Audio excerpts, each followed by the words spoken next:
जय हिंद दोस्तों।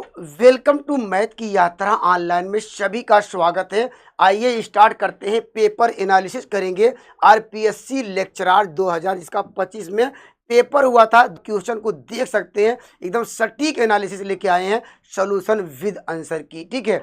और दोस्तों जो लोग टीजीटी पीजीटी देने जाएंगे दोस्तों, यह पेपर आपको यह आप डोंट मिस। ठीक है, आप इसको इग्नोर मत करिएगा दोस्तों, ये आपका रियल मार्क जैसा आपको देखने को पेपर मिलेगा। डिस्कस करता हूं। देखिए यहां पर देखिए इस टाइप के क्वेश्चन आप देखेंगे। टीजीटी पीजीटी कोई अदर स्टेट का एग्जाम दे रहे हैं तो इस तरह का सवाल आपको देखने को मिलता है। देखिए ये 2025 में अभी जो पेपर हुआ था, कितना आसान क्वेश्चन पूछा गया था। कंसेप्ट क्या भाई, कंसेप्ट आप यहाँ पर ध्यान दीजिए। अगर एक लाइन में सवाल का उत्तर या 2 लाइन में लिखना चाहते हैं, ठीक है, कैसे करेंगे ध्यान दीजिए। अगर अगर मान लीजिए आप इसको 2 लाइन में लिखना चाहते हैं, यहाँ पर क्या करा भाई, यदि ए और बी के बीच 2 समांतर माध्य, यहाँ पर बात करा कि यहाँ पर अर्थमेटिक मीन कितने 2, किसके बीच, ए और बी। ठीक है, हम यहाँ पर देखिए लिखेंगे ए, यहाँ पर बी, यहाँ पर क्या, यहाँ पर 2 करा कि समांतर माध्य क्या दिया गया भाई, यहाँ पर ऑलरेडी दिया गया A1 दिया गया है।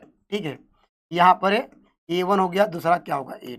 यही कहा करता कह रहा कि 2 नंबरों के बीच समांतर माध्य A1 A2 है। ठीक है, यहाँ पर ऑलरेडी दिया है। और कह रहा है गुणोत्तर माध्य, अर्थात यह उन्हीं नंबरों के बीच बात कर रहा है। ए यहाँ पर क्या है, जो यहाँ पर A1 A2 लिखे थे, अब यहाँ पर गुणोत्तर माध्य भी कह रहा है कि यहाँ पर G1 G2 हो। ठीक है, तो आपको वैल्यू किसकी निकालनी है, कह रहा कि इसकी वैल्यू क्या होगी। ठीक है, तो इसका मतलब ये बात कर रहा है किसका, ये पहले वाला जो दिया गया ये समांतर माध्य, अर्थात ये समांतर श्रेणी में हो, अर्थात इस शॉर्टकट में एपी कहते हैं। क्योंकि यह देखिए ये कह रहा है गुणोत्तर माध्य, ये क्या कहा, ये पहले वाला कहा ये समांतर माध्य, इसीलिए यहाँ पर एपी लिखेंगे। और दूसरा कहा भाई यहाँ पर ये जीपी में होगा। ठीक है, यह कहा कि यहाँ पर जो पहले 2 नंबरों के बीच कहा समांतर माध्य, इसका मतलब यह समांतर श्रेणी में हुआ। कहा 2 नंबरों के बीच ये गुणोत्तर माध्य, अर्थात जो सीरीज बनी यहाँ पर ये जीपी में हुआ, जियोमेट्रिक प्रोग्रेशन में हुआ, जिसे कहते हैं गुणोत्तर श्रेणी। ठीक है, तो ये तो इतना पता होगा। ठीक है, आप ये भी जानते हैं भाई, जब यहाँ पर जब नंबर समांतर श्रेणी में रहता है तो कॉमन डिफरेंस क्या होता है, समान होना चाहिए। ठीक है, अगर हम डिफरेंस करेंगे, अगर सेकेंड से फर्स्ट का डिफरेंस निकालें तो क्या होगा, आप कहेंगे सर A1 माइनस ए, जो डिफरेंस आएगा इसके बराबर होगा भाई, इसका मानते इसका डिफरेंस निकाल लिया, जो डिफरेंस आएगा वह सेकेंड या फोर्थ और थर्ड का डिफरेंस बराबर होगा। क्योंकि कॉमन रेशियो क्या होना चाहिए, सॉरी ये कॉमन, ये कह सकते हैं रेशियो की बात नहीं करेंगे, कॉमन डिफरेंस की बात करते हैं, क्योंकि ये समांतर श्रेणी में। ठीक है, तो इसका डिफरेंस क्या आएगा भाई, आप कहेंगे चौथा पद माइनस क्या होगा, तीसरा पद। अगर इसको हम लिखना भी चाहते हैं, इसको इस साइड लाते हैं तो हमारे पास क्या मिलेगा, A1, यहाँ पर ये प्लस क्या होगा A2 इक्वल टू क्या होगा, इसको इधर लाएंगे A प्लस बी। तो एक लाइन में सवाल का उत्तर देना चाहते थे तो A1 प्लस A2 के स्थान पे क्या लिख सकते हैं, A plus B.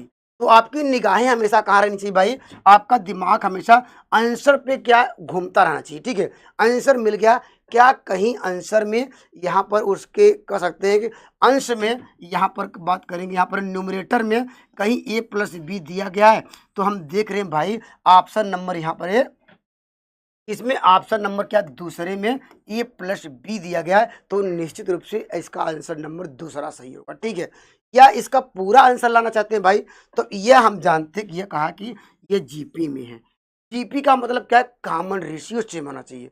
Common ratio का मतलब क्या भाई, अगर हम सेकेंड टर्म को फर्स्ट टर्म से डिवाइड करेंगे तो क्या आएगा भाई, आप कहेंगे G1 अपान ए। ठीक है, जो ये रेशियो आया, जो आर की वैल्यू आई, जो कॉमन डिफरेंस आया, आप कहेंगे सर ये हम कहेंगे अगर फोर्थ से डिवाइड किया जाए और यहाँ पर है थर्ड से, तब भी क्या है, कॉमन रेशियो वही आना चाहिए, क्योंकि वह कहा कि गुणोत्तर श्रेणी में है। ठीक है, अगर क्रॉस मल्टीप्लाई करेंगे देखिए आपको क्या मिल जाएगा, G1 यहाँ पर G2 बराबर क्या होगा AB। ठीक है, तो अगर एग्जैक्ट आंसर देखिए G1 G2 के स्थान पे हम लिख सकते हैं A प्लस बी, तो यहाँ ओवरऑल आंसर लिख सकते हैं A1 प्लस A2 अपान क्या G1 यहाँ पर पूछा, यहाँ पर G2 की वैल्यू क्या आएगी, तो A प्लस बी अपान क्या होगा ए बी, इस सवाल का राइट जवाब होगा। ठीक है, एक या दो लाइन में सवाल का उत्तर दे पाएंगे जब उसका कंसेप्ट क्लियर हो गया। ठीक है, तो निश्चित रूप से ये भी आपको सवाल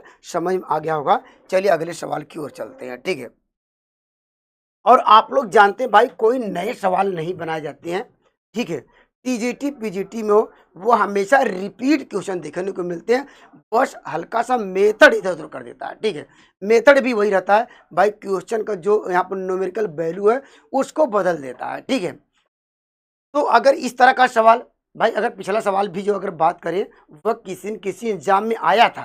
ठीक है, टीजीटी पीजीटी में या किसी अगर एग्जाम में आया था, वही देखिए सवाल यहाँ पर आरपीएससी में पूछा गया। ठीक है, तो ये देखिए इसमें भी वही सवाल कंसेप्ट क्या है, आपको याद होगा भाई, इसका हमने ऑलरेडी एक एक वीडियो बनाया है प्रोबेबिलिटी का। ठीक है, वो प्रोबेबिलिटी उतना पढ़ लीजिए भाई, उससे बाहर कोई क्वेश्चन आपको देखने को नहीं मिलेगा।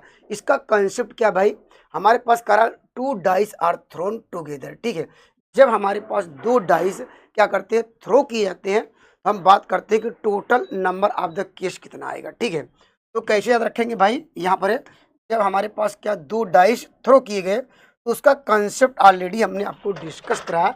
हम कहते हैं कि total number of the case. ठीक है, क्या लिखेंगे 6 के पावर n। ठीक है, n क्या भाई, कितने डाइस थ्रो किए जाएगा। ठीक है, तो n की वैल्यू यहाँ रखेंगे, दो। इतनी बातें क्लियर हो गई हैं, इसमें किसी को कोई प्रॉब्लम नहीं होगी। ठीक है, अब सवाल में कह रहा कि भाई हम बात करेंगे फेवरेबल केस। ठीक है, फेवरेबल केस निकालते हैं, यहाँ पर फेवरेबल, यहाँ पर क्या लिखेंगे, यहाँ पर अगर हिंदी में लिखना चाहेंगे अनुकूल घटना क्या है। अनुकूल घटना क्या है भाई, यह अनुकूल घटना वह कह रहा कि भाई यहाँ पर प्रोबेबिलिटी उसकी फाइंड करिए द सम ऑफ द क्या डिजिट, द अंकों का जो सम हो वह मल्टीपल 4 होना चाहिए। ठीक है, कह रहा कि यहाँ पर ऐसी आपको प्रोबेबिलिटी फाइंड करना है प्राप्त अंकों का योग। यहाँ पर आपको लिखेंगे, यहाँ पर कह रहा अंकों का, यहाँ पर कह रहा कि अंकों का जो योग है। ठीक है, अंकों का योग किससे डिविजिबल हो भाई, अंकों का योग 4 का गुणज हो। यहाँ डिविजिबल नहीं, यहाँ पर करा है 4 का क्या होना चाहिए भाई, यह मल्टीपल होना चाहिए, यह गुणज होना चाहिए। ठीक है, यहाँ पर करा है गुणज होना चाहिए।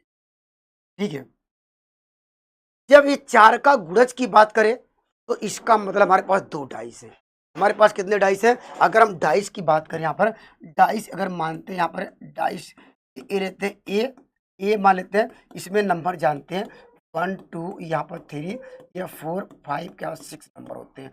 और दूसरे भी डाइस में हमारे पास नंबर क्या होंगे भाई, यहाँ भी क्या होंगे 1, यहाँ पर 2, यहाँ पर 3, यहाँ पर 4, यहाँ पर 5। ठीक है, यही दो डाइस की बात कर रहा है।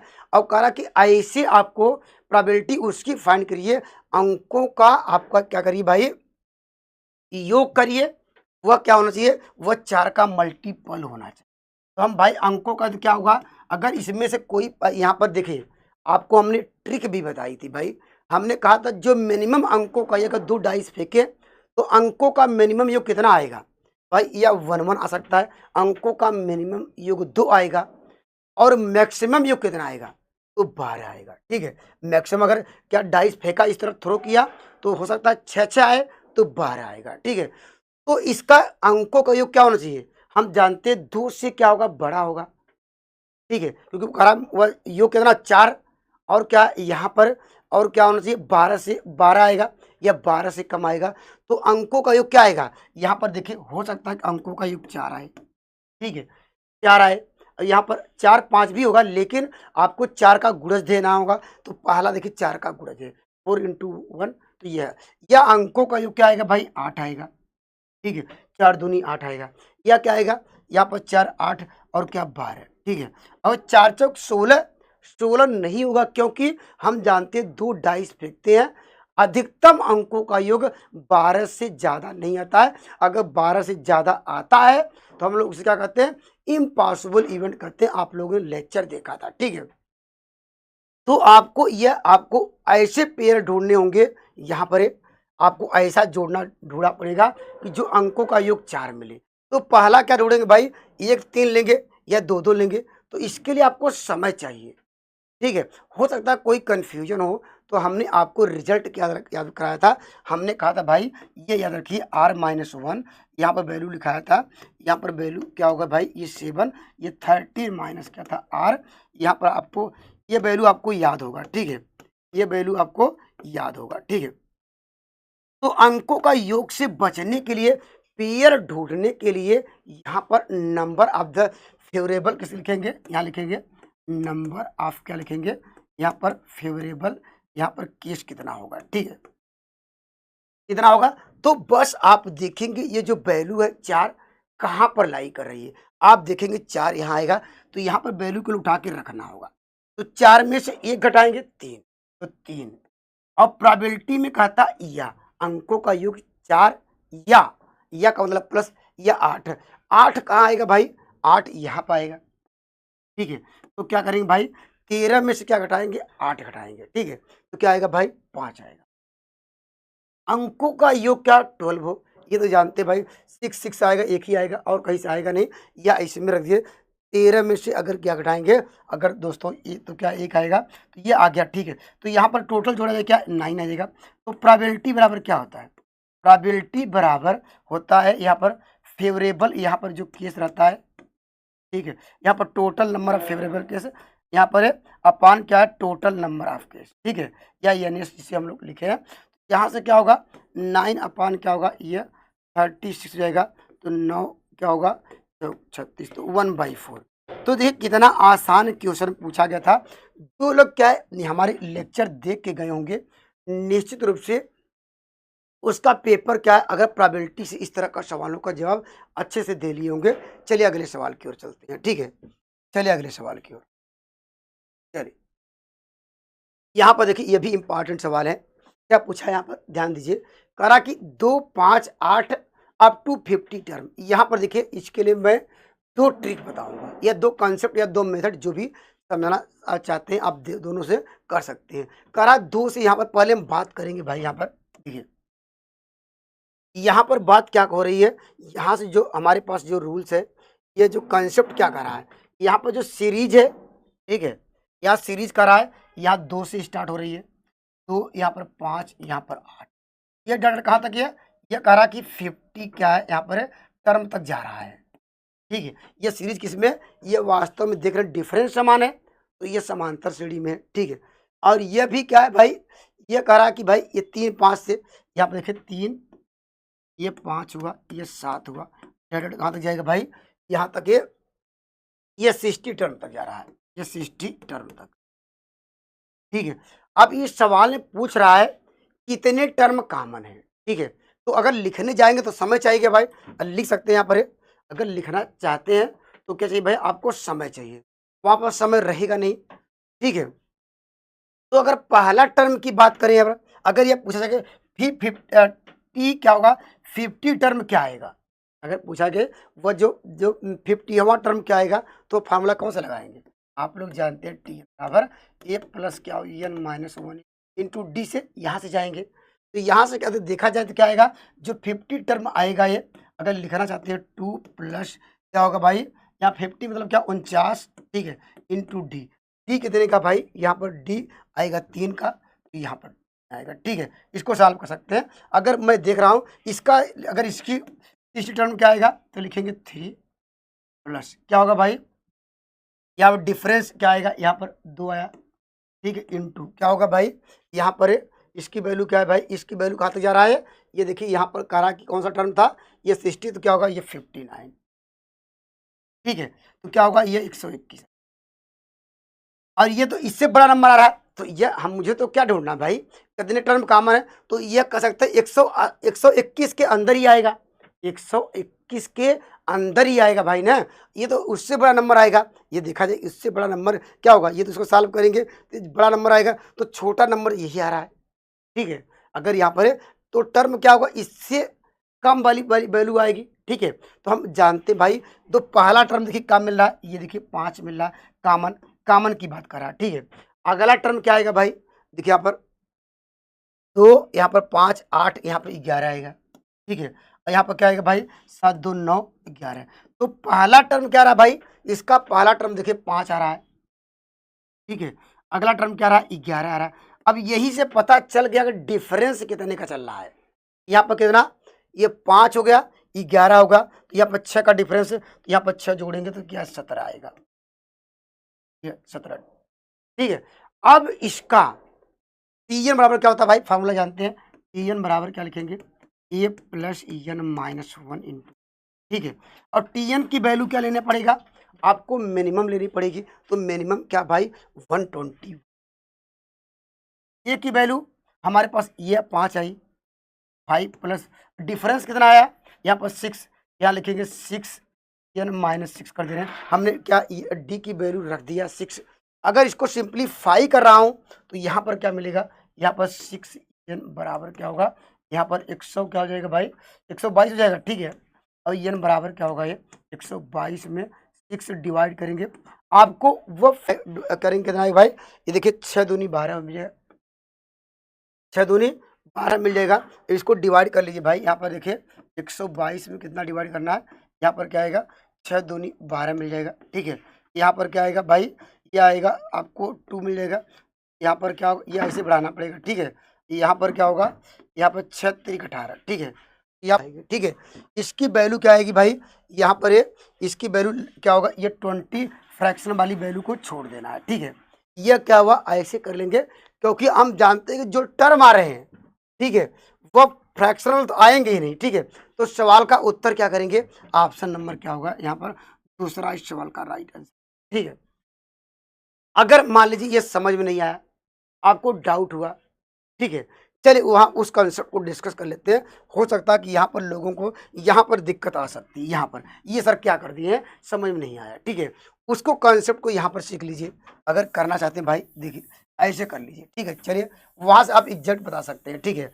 जो मैं डिस्कस कर रहा हूँ ये आपको एग्जैक्ट बता सकते हैं, ठीक है। तो ये देखिए इसमें 50 टर्म है, इसमें क्या 60 टर्म।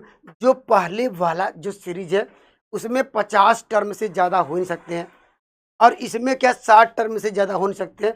तो इसका मतलब जो भी कॉमन डिफरेंस आएगा 50 टर्म से कम ही आएगा, ठीक है।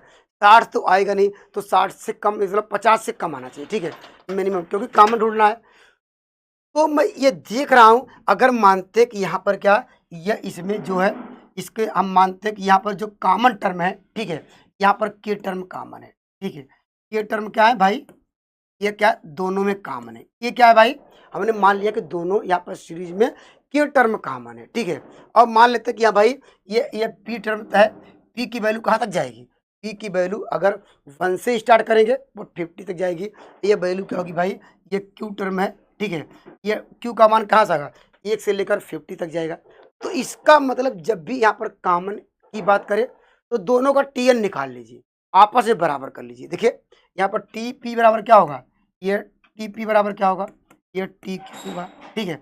और टी पी बराबर क्या होगा भाई, पहले सीरीज के लिए तो हम लगा लेंगे 2 प्लस यहाँ पर क्या लिखेंगे p माइनस 1, ठीक है, इंटू डी, डी कितने का 3 है, इक्वल टू टी क्यू बराबर क्या होगा, यहाँ पर लिखिए 3 प्लस यहाँ पर q माइनस 1, डिफरेंस कितने का 2 का है, ठीक है। अब थोड़ा इसको सिंप्लीफाई करते हैं, देखिए आपको मिलेगा 3p, ठीक है, इक्वल टू यहाँ मिलेगा क्या होगा 2q। अब अंक देख लेते हैं, यहाँ पर देखिए -1 मिलेगा, यहाँ पर क्या मिलेगा, ये -1 इधर +1, अगर उसको इस साइड लाएंगे ये 2 आ जाएगा। अगर 2 कॉमन भी ले सकते हैं, यहाँ पर 2 कॉमन लेंगे 2 + 1, ठीक है। तो यहाँ से आप क्या लिख सकते हैं, अगर आप लिखना चाहते हैं तो p/2, ठीक है, इक्वल टू, ठीक है, यहाँ पर q + 1/2, यहाँ पर बाई क्या लिखेंगे, यहाँ पर 3, अगर क्रॉस मल्टीप्लाई करेंगे वही आएगा, ठीक है। अगर हम मानते हैं कि यह k है, ठीक है, ये मान लेते हैं, तो यहाँ पर p बराबर क्या मिलेगा, पहले वाले से ये आपको 2k मिलेगा, और यहाँ पर q + 1 बराबर क्या होगा, ये 3k मिलेगा, ठीक है। अगर k का मान क्या, अगर हम कहते हैं कि भाई इसमें क्या यहाँ पर जो k का मान कहाँ तक रख सकते हैं भाई, k का मान 50 से ज़्यादा नहीं रख पाएंगे, ठीक है। अगर हम जानते हैं भाई, अगर यहाँ पर 20 रखें ठीक है, तो 20 क्या होगा, ये देखिए 20 दूनी 40 होगा, ये 40 है, ठीक है। अगर यहाँ पर रखते हैं ये क्या होगा 20 तिहाई 60, ये बात सच है, 20 तिहाई 60 होगा, यहाँ पर देखिए 60 टर्म, ठीक है। ये तो 40 टर्म आ गया और यहाँ पर देखिए 60 टर्म आ गया, ठीक है। तो इसका मतलब यहाँ पर है, तो 20 के का मान क्या होगा, अधिकतम 20 आएगा, 1 रख सकते हैं, 2 रख सकते हैं, अधिकतम 20 रहता है, तो 20 टर्म आएगा। तो आप कोई कह सकता है सर 21 क्यों नहीं रख सकते हैं? 21 क्यों नहीं, अगर यहाँ पर ये का मान 21 रखें तो क्या होगा, 21 दूना 42, आपको 50 से ज़्यादा जाना नहीं था, तो 21 ठीक है, 42 तो आ गया, ठीक है। 21 दूना 42, 50, तो 50 से कम है, कॉमन टर्म, ठीक है। अगर इसमें रखेंगे, ठीक है, इसमें क्या होगा भाई, 3 इंटू क्या करेंगे, आप यहाँ पर 21 रखेंगे, यहाँ पर क्या होगा, 3 दूनी 6 होगा, यहाँ पर 3 का 3 होगा, ठीक है, 3 दूनी 6। लेकिन ये क्या कह रहा भाई, ये कह रहा कि 60 टर्म से ज़्यादा, अगर एक और कम कर दें तो तब भी 62 आएगा। तो 62 टर्म हमारे पास थे ही नहीं, 62 टर्म थे ही नहीं, आपको तो 60 तक जाना था, तो निश्चित रूप से के का मान आप 21 भी नहीं रख पाएंगे। क्यों? क्योंकि 21 रखने पर वैल्यू क्या मिल जा रही है, आपको 62 मिल जा रहा है, ठीक है। के का मान क्या मिल जा रहा है, वहां पर 62, आप जानते हैं कह सकते हैं क्यू का मान, ऐसे भी समझ सकते हैं, जो वैल्यू जो क्यू का मान वो आपको मिल जाएगा, 60 से ज़्यादा हो नहीं पा रहा है, यहाँ पर रख दे रहे हैं 62 आ जा रहा है। तो ऐसे भी समझ सकते हैं भाई, एक दो बार प्रैक्टिस करिएगा, एक बार सोचिएगा, उस कंसेप्ट को एनालिसिस करिएगा, खुद प्रैक्टिस करिएगा, ठीक है। चलिए, तो इस सवाल का उत्तर क्या, ऑप्शन नंबर बी। कैसे है भाई, एक बार यहाँ देखिएगा, हमने रखा कि वैल्यू हम जानते हैं 50 से, जो हमारा पी का मान 50 से ज़्यादा नहीं होगा, ठीक है। तो 50 से ज़्यादा, तो यहाँ पर देखा, अगर 20 रखेंगे, अगर मान लीजिए 21 रखते नहीं हो रहा, लेकिन इसके भी तो यहाँ पर कंडीशन है, ये भी के का मान, ठीक है। यहाँ पर मैक्सिमम, यहाँ पर जो क्यू का मान, यहाँ पर के का मान नहीं, बात हम क्यू की मान की बात करें, क्यू का भी मान 60 से ज़्यादा नहीं हो पाएगा। अगर हम यहाँ पर रखते हैं 21 रखते हैं, तो क्यू का मान 60 से ज़्यादा हो जा रहा है, इसलिए यहाँ पर क्या करेंगे, के का मान 20 रखेंगे तो वह 60 से कम होगा। तो ये कह सकते हैं के का मान यहाँ से 1 से लेकर 20 तक रख सकते हैं, ऑप्शन नंबर दूसरा, ठीक है। चलिए, यहाँ पर देखिए, अच्छा सवाल पूछा गया था, ये भी इंपॉर्टेंट सवाल है, आपके टीजीटी पीजीटी फिर देखने को मिल सकता है, ठीक है। करा इफ ए लाइन टच, यहाँ पे पहले देखिए टच, देखिए तो दिमाग में सारे कॉन्सेप्ट क्लियर हो जाए। जब टच की बात करें, स्पर्श की बात करें, तो इसका क्या लिखना पड़ेगा, आपको टेंजेंट का इक्वेशन लिखना पड़ेगा। इसका जब यह कोई भी लाइन की सर्किल को टच कर रही है, तो टच मतलब स्पर्श, तो स्पर्श रेखा का समीकरण, ठीक है, टेंजेंट ऑफ द इक्वेशन।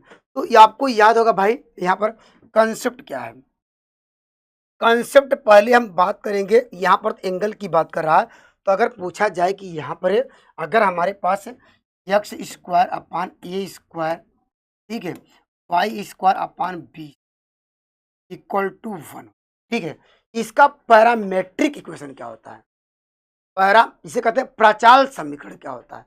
प्राचाल समीकरण क्या होता है भाई, आपको याद होगा, यक्स बराबर क्या होगा, अगर ए कास थीटा रखा जाए, रख दे सकते हैं, अगर रखेंगे, प्राचाल समीकरण वो होता है, ऐसा पैरामेट्रिक इक्वेशन होता है, अगर ये वैल्यू रखने पर ये सेटिस्फाई आ जाए, ठीक है।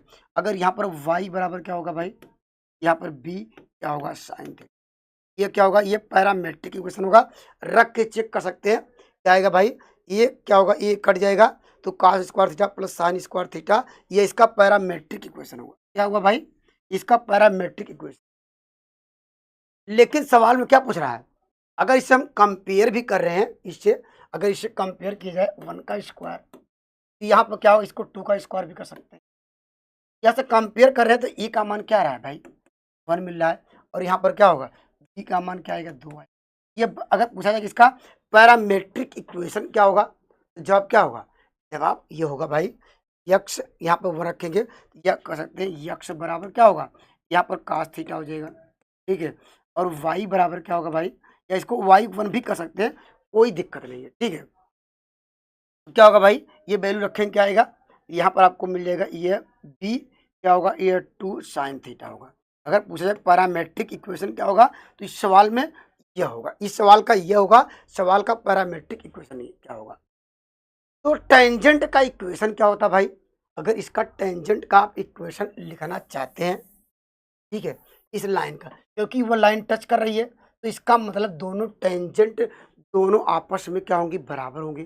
तो टेंजेंट का इक्वेशन आप लोग जानते कैसे लिखते थे, आप लिखते थे यक्स x1 प्लस क्या y1 y4 इक्वल टू, ये क्या है, टेंजेंट का इक्वेशन लिखने का तरीका। ठीक है, तो x1 के स्थान पे क्या रख सकते हैं भाई, आप लिख सकते हैं ये cos थीटा। ठीक है, तो रख दीजिए भाई, देखिए ये आपको मिलेगा, यहाँ पर क्या आएगा, ये cos थीटा आ जाएगा। ठीक है, x1 के स्थान पे ये रखें cos थीटा प्लस, और y1 के स्थान पे 2 sin थीटा, ये 2 कट जाएगा, आपको मिलेगा ये y क्या होगा, ये sin थीटा अपान क्या होगा 2 बराबर 1। इतनी बातें क्लियर हो गई होंगी।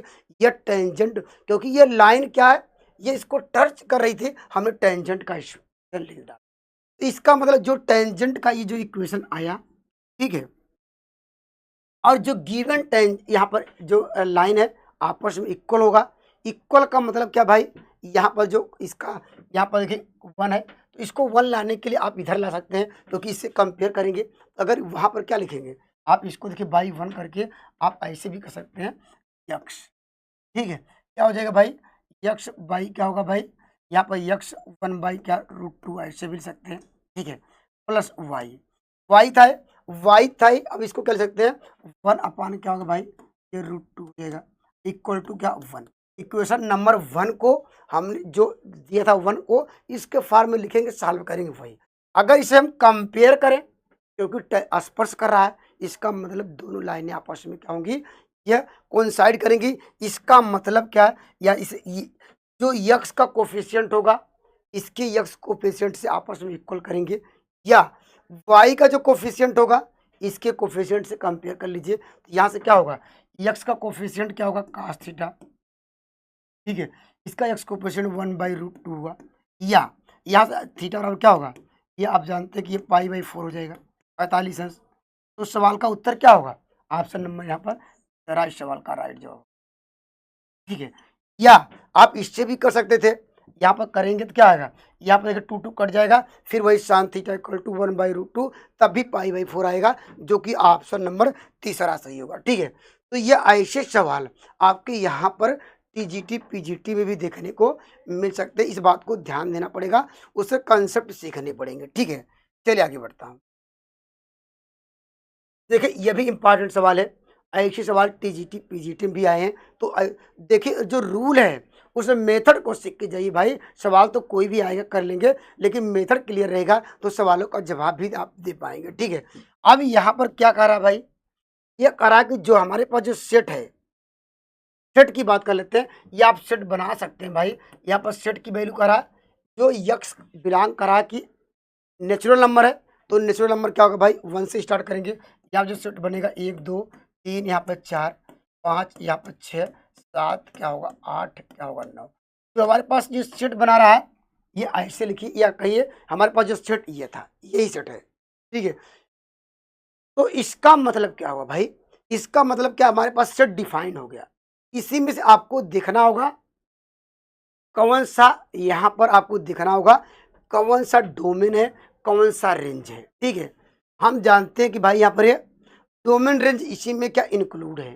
ठीक है, आपको यहाँ से एक कंडीशन दिया गया, अगर करा कि समीकरण यह लिया जाए तो बताइए उसकी क्या रेंज कितनी होगी। तो रेंज क्या y है, तो y बराबर ट्रांसफर करते हैं तो क्या आएगा भाई, अगर y बराबर निकालेंगे, y बराबर क्या होगा, इसको इधर लाएं तो क्या होगा 2x माइनस।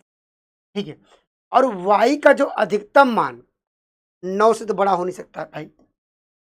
ठीक है, क्योंकि यहाँ पर हमने कहा कि इसमें क्या डोमेन रेंज दोनों है। अगर x बराबर 1 रखते हैं, ठीक है, अगर x बराबर अगर हम 1 पुट करते हैं तो क्या होगा, y बराबर क्या मिलेगा, यहाँ पर क्या होगा 2 × 1 तो 1, तो इसका कर सकते हैं जो पॉइंट मिलेगा 1 पे क्या मिलेगा, 1 ही मिल रहा है। ठीक है, और y बराबर क्या, अगर इसमें क्या पुट किया जाए, x बराबर 2 पुट किया जाए। ठीक है, यहाँ पर क्या होगा 2 रखने पर इसकी वैल्यू क्या मिल रही है, आपको मिलेगी 3। ठीक है, अगर x बराबर क्या पुट किया जाए, 3 पुट किया जाए, तो क्या होगा भाई, ये 3 यहाँ रखेंगे, 3 दूनी 6, 3 दूनी 6, एक 5 मिल जाएगा। तो यहाँ से आप जानते ये हमारा ये पार्ट क्या होता है, ये डोमेन होता है, ये हमारे पास रेंज है।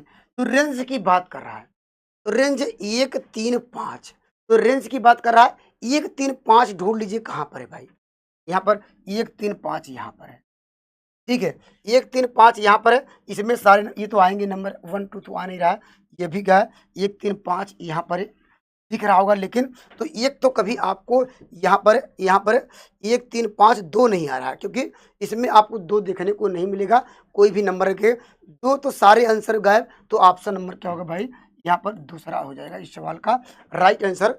तो यहाँ पर क्या होगा, इसके बाद क्या रखेंगे, x बराबर यहाँ पर रख लीजिए 4, ठीक है।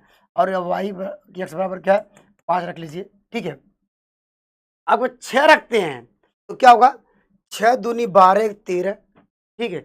यहाँ पर 6 दूनी 6 रखेंगे, 6 दूनी 12, 12 में से 1 कम करेंगे 11, 11 क्या होगा हमारे पास, ये जो सेट से नंबर बाहर हो जाएगा तो वहाँ तक जाना ही नहीं है। तो x बराबर 5 रखेंगे तो क्या होगा, 5 दूनी 10, 1 9 आएगा। तो इस सवाल का उत्तर ऑप्शन नंबर, ठीक है।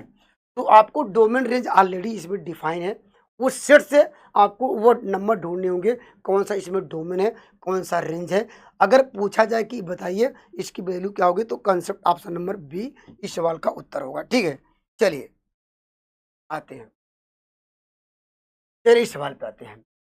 देखिए ये भी इंपॉर्टेंट सवाल है, हमने ये भी ऑलरेडी डिस्कस करा दिया है। आप लोग पढ़े बाइनोमियल डिस्ट्रीब्यूशन का कॉन्सेप्ट, उसका कॉन्सेप्ट क्या था भाई, यहाँ पर कॉन्सेप्ट एक बार फिर फॉर्मूला मैं लिख देता हूँ। जो उसके मेथड थे, उसके मेथड को मैं एक बार फिर आपको लिखने का प्रयास करता हूँ। देखिए यहाँ पर, यहाँ एन सी आर यक्स, यहाँ पर क्या पी के पावर आर क्यू की पावर क्या है एन माइनस आर, ये किसका फार्मूला है, ये बाइनोमियल डिस्ट्रीब्यूशन का फार्मूला है, ठीक है। आप ये भी पढ़े होंगे, हमने ऑलरेडी डिस्कस कराया। अगर जब एक कॉइन आपको थ्रो किया जाता है, हेड या टेल आने की प्रोबेबिलिटी क्या थी, पी का मान क्या है भाई 1/2, और क्यू का मान निकाल सकते हैं भाई, वो भी आता है क्यू का मान 1/2, ये ऑलरेडी हमने डिस्कस करा दिया, ठीक है। तो ये सवाल में क्या पूछ रहा है भाई, अब सवाल की ओर चलते हैं। ये पी क्यू का मान तो क्लियर है, यही रहेगा। ये कह रहा कि भाई यहाँ पर करा ये fair coin tossed again to again a fixed number of time का the probability of getting 7 heads, करा जो 7 हेड्स है, ठीक है, वह किसके इक्वल है, वह करा 9 हेड्स के इक्वल है, ठीक है, 9 हेड्स के इक्वल है। तो आपको वहां पर यहाँ पर रखेंगे भाई, यहाँ देखिए एन की क्या होगा, आर की वैल्यू क्या लिखेंगे, यहाँ पर कितने हेड, यहाँ पर आर की वैल्यू 7 है, यहाँ पर 7 कर ली, ठीक है। और ये कांस्टेंट रखने की जरूरत नहीं है भाई, ये सब रखेंगे तब मिला जुला के अगर रखे सब कट जाएगा। अगर p का मान 1/2 q/2 रखेंगे तो ये हो जाएगा, ये इक्वल टू डायरेक्टली ये कांस्टेंट वैल्यू को लीजिए, ठीक है। अगर रख के देखेंगे p का मान क्या रखेंगे 1/2 का होल पावर 7 करेंगे, फिर क्या रखेंगे q का पावर 1/2, ये फिर करेंगे मिला जुला के दोनों साइडों से कट जाएगा। तो डायरेक्टली क्या करेंगे, यहाँ लिखेंगे एन ई, क्या लिखेंगे भाई ये 9 करेंगे, ठीक है। अगर ये लिखना चाहते हैं लिख सकते हैं, यहाँ जो आएगा यहाँ एक दूसरे से कट जाएगा, कोई जरूरत नहीं लिखने के लिए, ठीक है, समय चाहिए आपको वहां पर। तो यहाँ से अगर ये भी ये आप लोग पढ़े भाई बाइनोमियल थ्योरम में, तो इन दोनों का डिफरेंस इसका भाई यहाँ पर n-7 इसके बराबर होगा 9 होगा, या इसका डिफरेंस n-9 के बराबर 7 करेंगे, ठीक है। आप ब्रेक करने नहीं जाएंगे, यहाँ पर एनसीआर का फार्मूला नहीं लगाएंगे, ठीक है, एनसीआर का, ठीक है। तो n बराबर क्या होगा, ये 16 आ जाएगा, n की वैल्यू मिल गई, ठीक है, p की वैल्यू मिल गई, q की वैल्यू मिल गई ऑलरेडी। तो सवाल में चलते हैं, सवाल में करा कि the probability of the getting two, already बता दिया। यहाँ पर ये आर की वैल्यू क्या करा कि उसकी प्रोबेबिलिटी फाइंड करिए, यहाँ पर आर बराबर क्या है, आपको 2 हिट तो लेना ही पड़ेगा, ठीक है। तो फार्मूले में इसमें रख दीजिए भाई, फार्मूले में एन की वैल्यू आपको मिली है, ठीक है 16 C2, ठीक है, कहा 2 हिट लीजिए, ठीक है।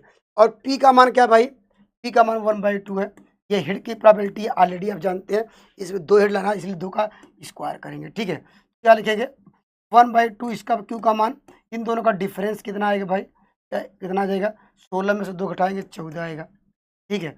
या इसको लिख सकते हैं, इसको ब्रेक कर सकते हैं, 16 इंटू क्या होगा 15/2 इंटू यहाँ पर क्या हो जाएगा भाई 1/2 का होल पावर सिस्टम। इसको सॉल्व कर लीजिए, 8 आ जाएगा। ठीक है, अब क्या करें भाई, यहाँ पर देखिए इसको लिख सकते हैं 15। ठीक है, इसको 2 का क्यूब लिख सकते हैं, 2 का क्यूब यहाँ पर 2 के पावर 16 है, यहाँ पर 3 घट जाएगा, 2 के पावर क्या हो जाएगा भाई, ये 13 है। तो सवाल का उत्तर क्या है? सवाल का उत्तर ऑप्शन नंबर बी।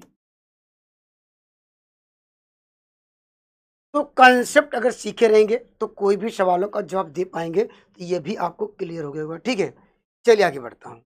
फिर यहाँ पर ये तो आसान है, ये तो हमने जो सवाल आपको डिस्कस कराए थे, ठीक है, यहाँ पर जो ये किसका सेट थ्योरी में वही सवाल दिया भाई, कोई चेंजिंग नहीं, सेम टू सेम वही। तो इसीलिए कहते हैं कोई कहीं का भी प्री PYQ आप सॉल्व करना न भूलें। ठीक है, आपके पास समय तो कर लीजिए। ठीक है, और जितना हम पढ़ाएं अगर उतना ही पढ़ते रहेंगे, उतना ही रिवीजन करके उसके मेथड सीख के जाएंगे, तो वह भी काफ़ी हेल्पफुल होगा अच्छे मार्क दिलाने में। ठीक है, करा कि इसमें अधिकतम की संख्या क्या होगी, फार्मूला क्या होता है भाई, फार्मूले की बात कर लेते हैं। फार्मूला यही होता है, ये सबको याद है।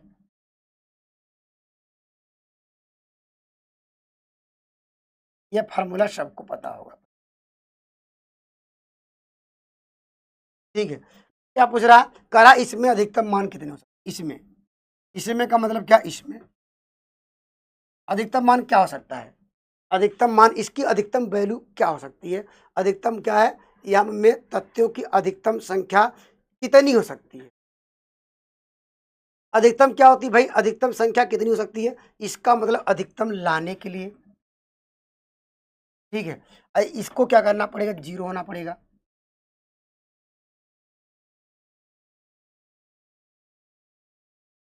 तो हमारे पास क्या होगा, एन ए, क्या होगा, एन बी, एन ए का मान कितना है भाई, ये 3 है, फिर से ये 5 है, तो क्या होगा, 8 होगा। तो अधिकतम मान क्या हो सकते हैं, ऑप्शन नंबर 2, ये ऑलरेडी हमने आपको डिस्कस कराए हैं। ठीक है, अधिकतम मान कितने हो सकते हैं, इसका मतलब दोनों का जो इंटरसेक्शन होगा वह 5 होगा, तभी अधिकतम मान आपको मिल सकता है। तो यहाँ पर सवाल नंबर, यहाँ पर दूसरा इस सवाल का राइट आंसर होगा। ठीक है,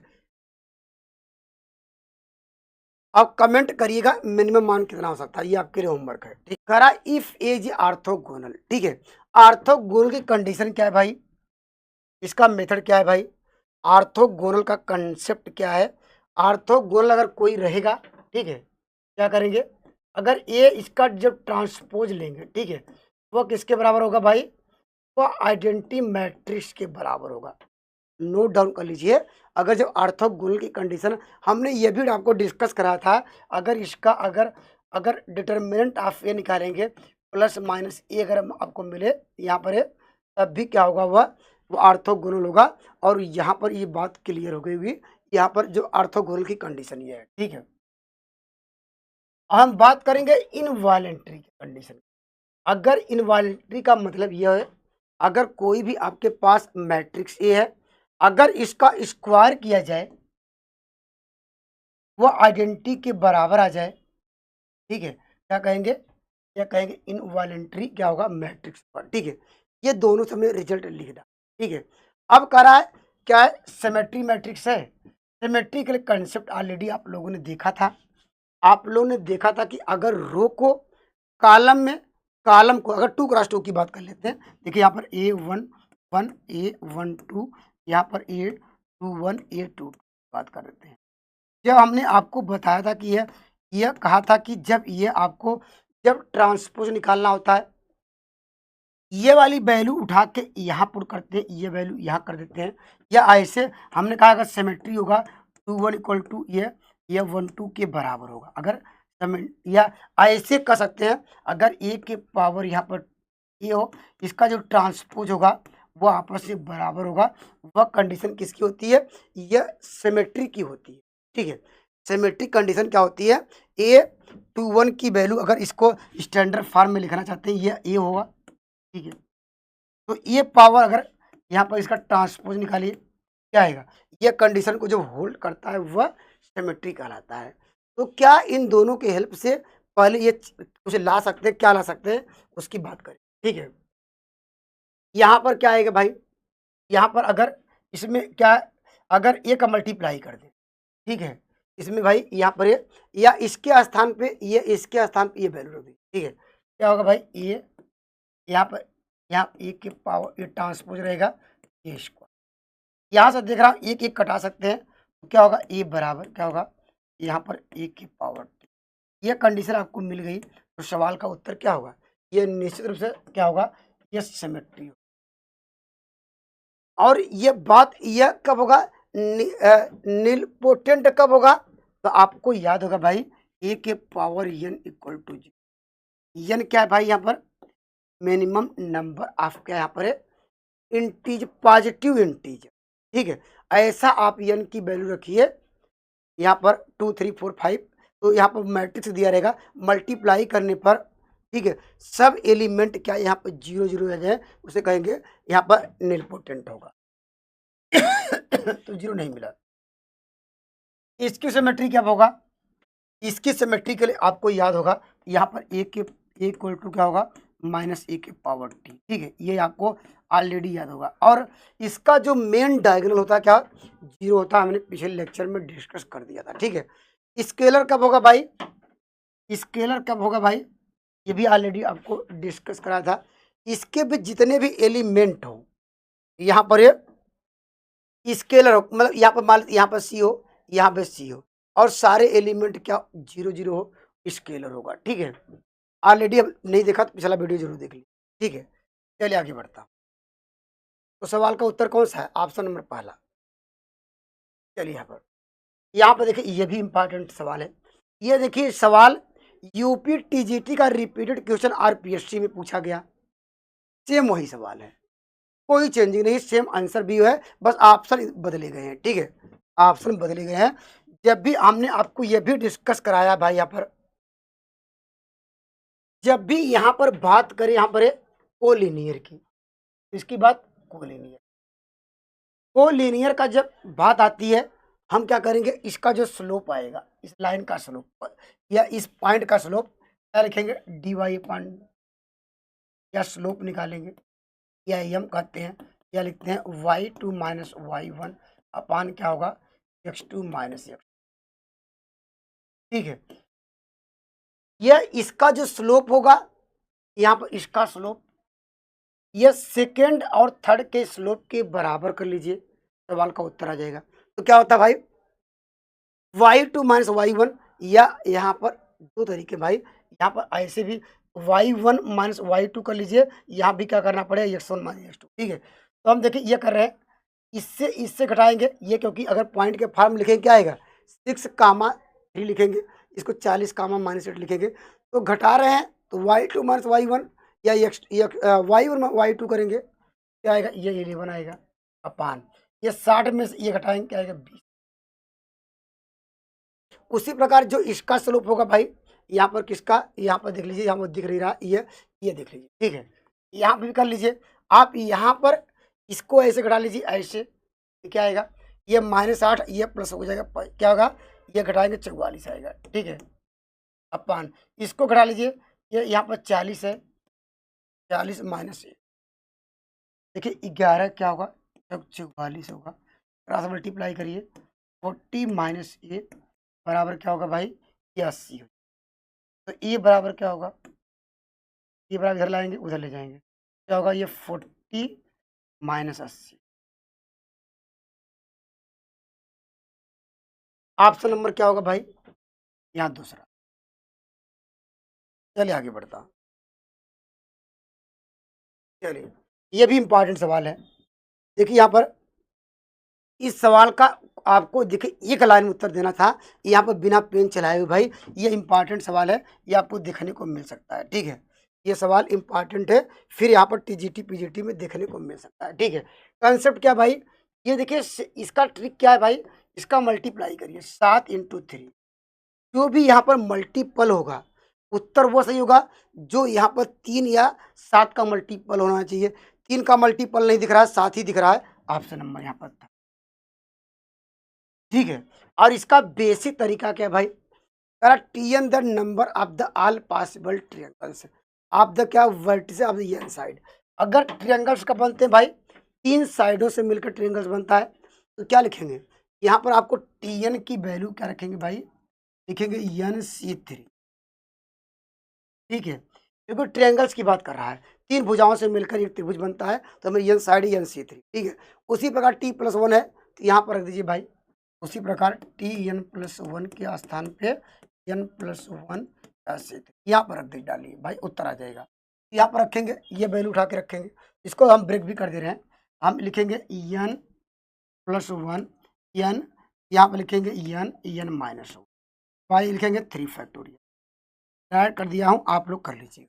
यहाँ पर Tn के स्थान पर लिखेंगे n-1 n-2, ठीक है? y क्या 3 इक्वल टू क्या है यहाँ पर? कॉमन क्या होगा भाई? कॉमन ले लीजिए। आप यहाँ पर देख रहे हैं n-1 कॉमन है भाई, n-1, y क्या 3 फैक्टोरियल में 6 कर दे रहे हैं। हमारे पास बचा कितना? हमारे पास बचा क्या भाई? यहाँ पर हमारे पास n+1 बचा है, ठीक है? ये हमने कॉमन लिया तो -n प्लस क्या होगा, ये 2 हो जाएगा, ये इससे कट जाएगा, ये वैल्यू इक्वल टू क्या होगा 21, क्या होगा भाई? इससे कटा दीजिए, 3 से कटा दीजिए, क्या होगा भाई? इसको कटा दीजिए, 3 दूनी 6, ठीक है? n-1, ठीक है? यहाँ पर क्या आएगा? यहाँ पर 21 आएगा, 21 दूना 42, या लिखेगा 7 छंग 42, ठीक है? 7 छंग 42 या लिख सकते हैं। यहाँ पर 7 × 7 -1, इससे मैं कंपेयर कर रहा हूँ, तो n बराबर क्या मिलेगा? n बराबर 7, ठीक है? चलिए आगे बढ़ता हूँ। चलिए, ये भी इम्पॉर्टेंट सवाल है भाई। इस तरह का सवाल हमने ऑलरेडी इसके ट्रिक्स बताए हैं, कॉन्सेप्ट बताए हैं, ठीक है? यहाँ पर करा इसकी वैल्यू क्या होगी भाई? आसान सा सवाल पूछ लिया, आसान सा सवाल पूछा गया। क्या है भाई इस सवाल का उत्तर? देखिए, आप यहाँ पर क्या कॉमन ले लीजिए भाई? a के पावर क्या है भाई? यहाँ पर 989 कॉमन, ठीक है? हमारे पास क्या बचा? a माइनस क्या होगा 5 कर सकते हैं भाई, इसमें किसी को कोई डाउट नहीं। इसका करा डिटरमिनेंट, ठीक है? तो इसका डिटरमिनेंट निकाल लीजिए भाई। इसको अलग अलग कर सकते हैं, इसको ऐसे भी कर सकते हैं, अलग अलग।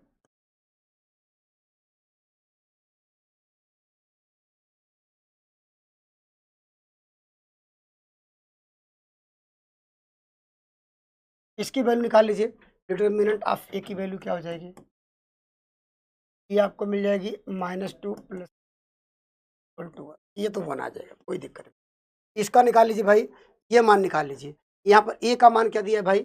ये लिखा है, यहाँ पर लिखिए, देखिए 2 ए का मान, देखिए ए माइनस क्या निकाल रहे हैं 5 आइडेंटिटी, या लिख सकते हैं ए की वैल्यू ऑलरेडी 2 -3, यहाँ पर 1 -1, ठीक है?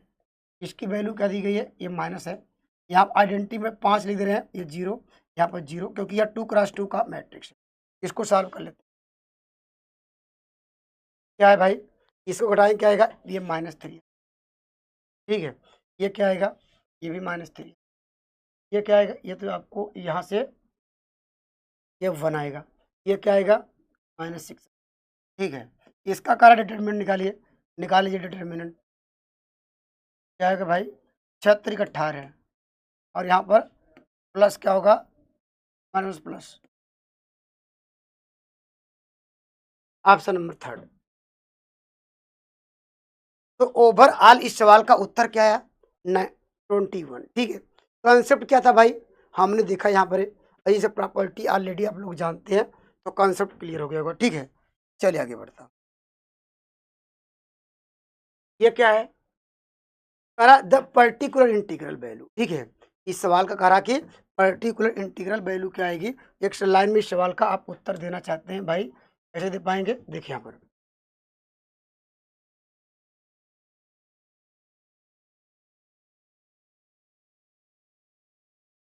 चलिए चलिए इस सवाल पे आते हैं, ठीक है? इसका कॉन्सेप्ट क्या है? देखिए,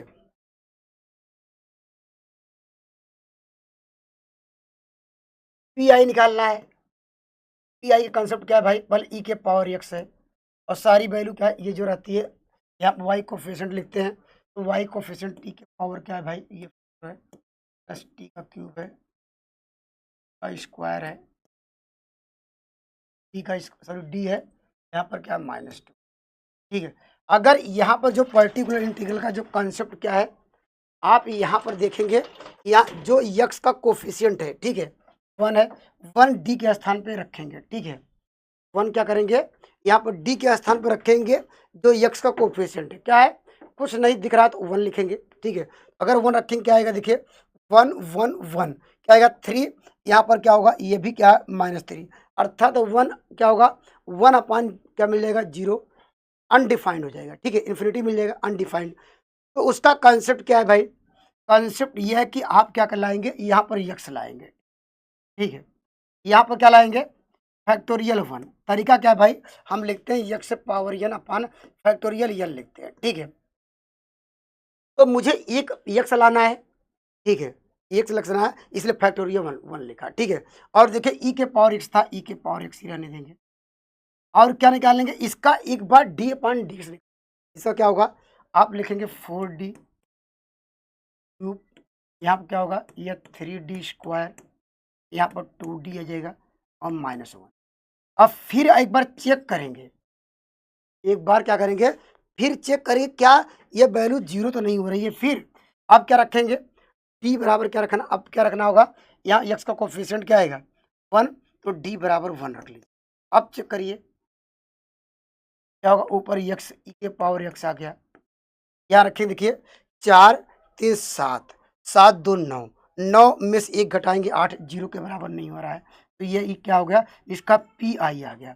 तो पी आई कितना मिला आपको, ऑप्शन नंबर क्या होगा यहाँ पर, सारा इस सवाल का राइट आंसर। तो पी आई कैसे निकालेंगे, ये कॉन्सेप्ट आप यहाँ पर सीख लीजिए भाई, कैसे कर रहा हूँ, तो निश्चित रूप से आपको कॉन्सेप्ट क्लियर हो गया, ठीक है। अगर फिर 0 होता, अब फिर वही कॉन्सेप्ट लगाते, चलिए आगे बढ़ता हूँ। देखिए ये भी इम्पॉर्टेंट सवाल है, करा भाई, ये देखिए टीजीटी पीजीटी में तो लगातार आते भी हैं। देखिए ये आरपीएससी अभी जो पेपर हुआ है, देखिए वह भी, उसमें भी सवाल पूछा गया। कॉन्सेप्ट क्या है, एक लाइन के सवाल का उत्तर देंगे भाई, आपको कॉन्सेप्ट क्लियर होना चाहिए। कॉन्सेप्ट यह है, ठीक है। देखिए यहाँ किसकी बात कर रहा है, यहाँ पर पैराबोला की बात कर रहा है, ठीक है। पैराबोला हमारे पास क्या, यहाँ पर ये ध्यान दीजिएगा, अगर पैराबोला, अगर ये वर्टेक्स 0 0 है, यहाँ पर अगर 0 कामा ए आए, इसका क्या है भाई, ये हमारे पास फोकस है। फोकस अगर 0 कामा ए आए, ठीक है, इसका जो फिगर कैसे बनती थी, ये है, ये क्या है, यक्स स्क्वायर इक्वल टू क्या है 4a, ये फार्मूला आपको पता होना चाहिए, ठीक है। यहाँ पर कंपेयर कर रहे हैं, यहाँ से देखा जाए ए की वैल्यू क्या है, क्या होगा, एक्स स्क्वायर इक्वल टू क्या होगा, ये 12 क्या होगा, वाई होगा।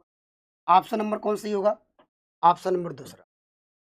केवल आपको यह यहाँ से फोकस से पता करेंगे, फोकस क्या, अगर यहीं पर फोकस अगर हमारे पास क्या होता भाई, पेपर में ऐसे भी आ सकता है, फोकस 1 कामा 0 होता, तो फिगर क्या होता भाई, फोकस 1 कामा 0 की फिगर इस तरह होता, तो इसके लिए Y square equal to 4ax होता। अगर सवाल में 4 तरह के सवाल पूछे जाते हैं, पहला तो ये पूछा गया, हो सकता है इस बार ये पूछ ले, ठीक है, या ऐसे फोकस, इसका नेगेटिव वाला देख लीजिए, अगर फोकस अगर -1 कामा 0 रहेगा, ठीक है, तो उसका ग्राफ कैसे बनेगा, बस ऐसे ऐसे, तो लिखेंगे Y square equal to -4ax, ठीक है। और इसका क्या बनता, इसका ग्राफ ऐसे बनता, ऐसे, क्या लिखते हैं यहाँ पर, एक्स स्क्वायर इक्वल टू क्या -4a होता, कब ये, यहाँ पर जब कंडीशन क्या होती भाई, ये निगेटिव साइन के साथ होता है, ठीक है। चलिए आगे बढ़ता हूँ,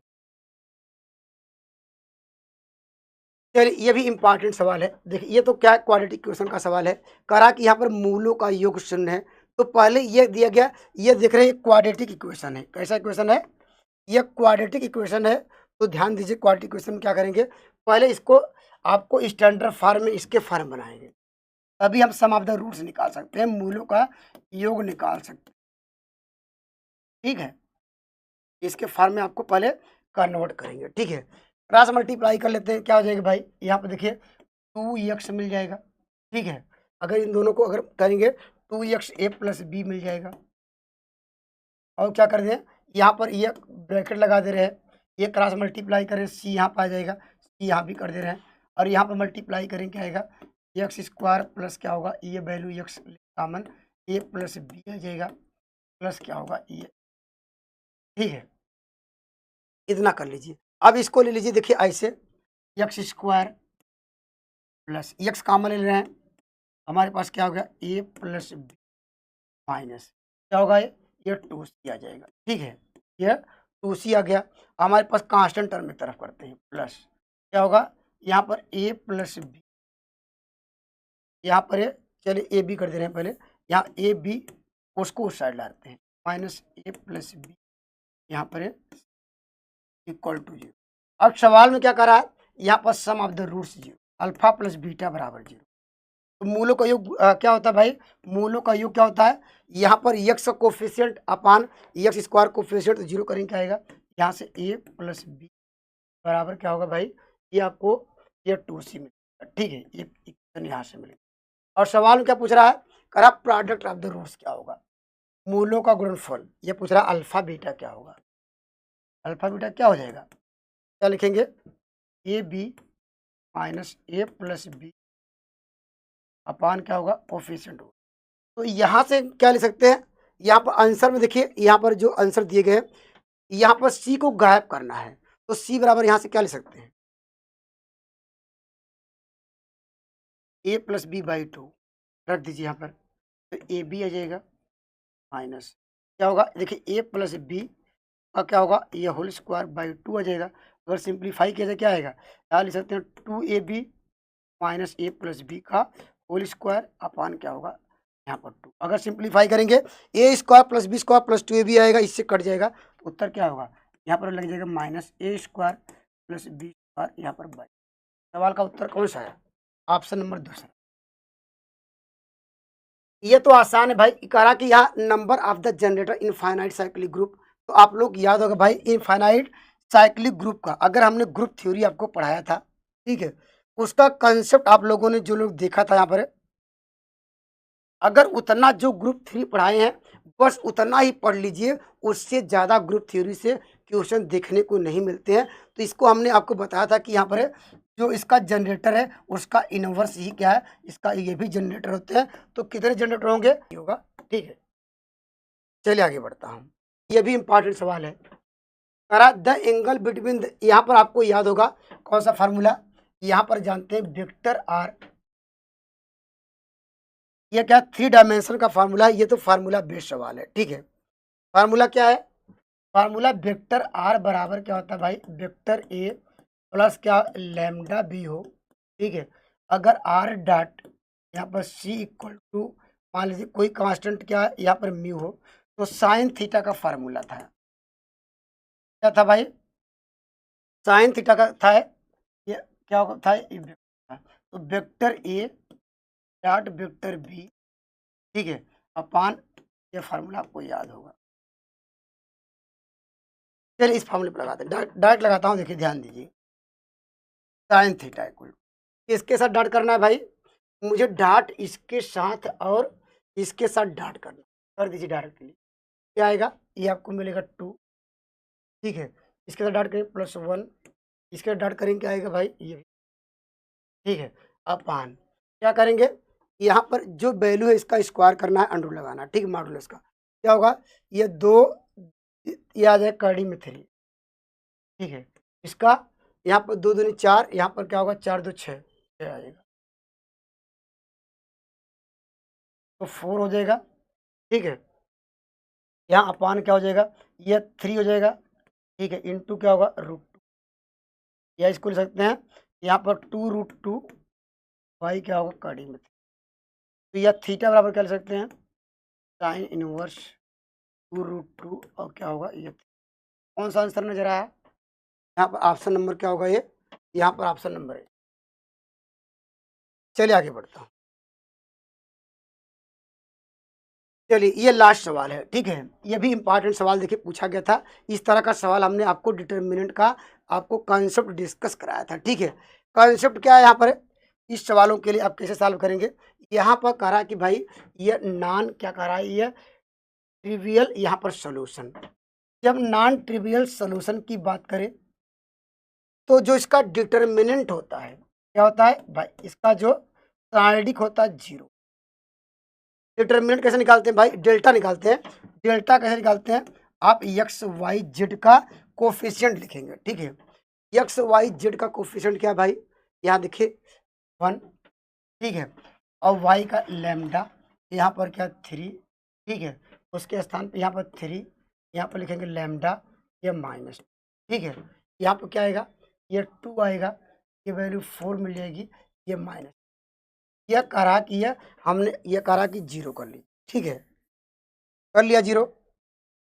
यहाँ से क्या निकाल सकते हैं, हम निकाल सकते हैं लैम्डा की वैल्यू, ठीक है, यहाँ पर निकाल क्या सकते हैं, लैम्डा की वैल्यू निकाल लीजिए। तो डायरेक्टली सॉल्व करना चाहिए, डायरेक्टली सॉल्व कर लीजिए, या इन दोनों को सब्ट्रैक्ट करके कॉलम या रो को घटा लीजिए।